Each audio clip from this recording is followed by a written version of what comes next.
Soaring Solo community. My name is Shelly Cooper and I am the writer and performer of Jenny Lind Presents P.T. Barnum, which will be a part of the Hollywood Fringe Festival this summer. Hey!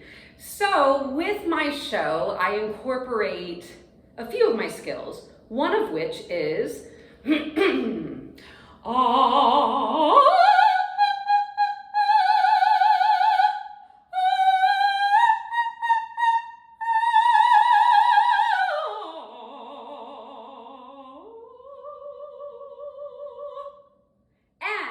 if you want to hear how the rest of that phrase goes, you're gonna have to come see my show. Okay, so other things that I've been able to utilize with this show, and I've learned so many wonderful, valuable lessons. I would say one of the first things that makes this show different from other shows that I've written is that there is a social justice component to it.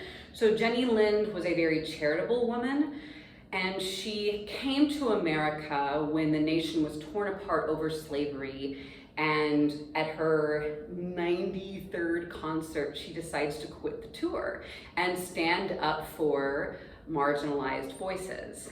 And I've never had anything like that in any of my shows, and to be able to tackle something that big was very daunting, but felt so right all at the same time.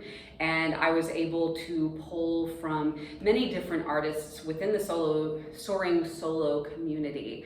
And so after my premiere at the Whitefire, Kevin Neighbors came up to me and said, I really loved what you had to say about the anti-slavery movement, but I wish there had been more. I felt like you just scratched the surface. And so I began writing this epilogue for the show.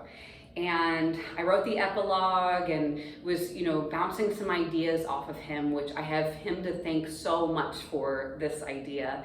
And I brought it to Jessica during our one-on-one session, and she said, okay, if you add this in your show, this show is now an anti-slavery piece. And that actually felt right. It was kind of going, is it anti-slavery? Is it this biopic? I don't know.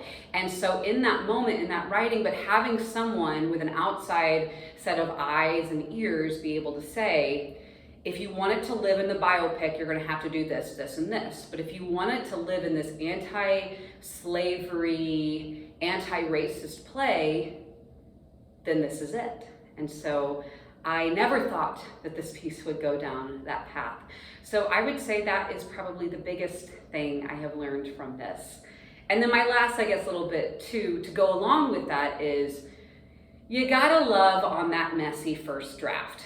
I think I've had a messy 25 drafts of this show, and I think that the show is stronger for it. So I hope I get to see all of you all at the Hollywood Fringe Festival.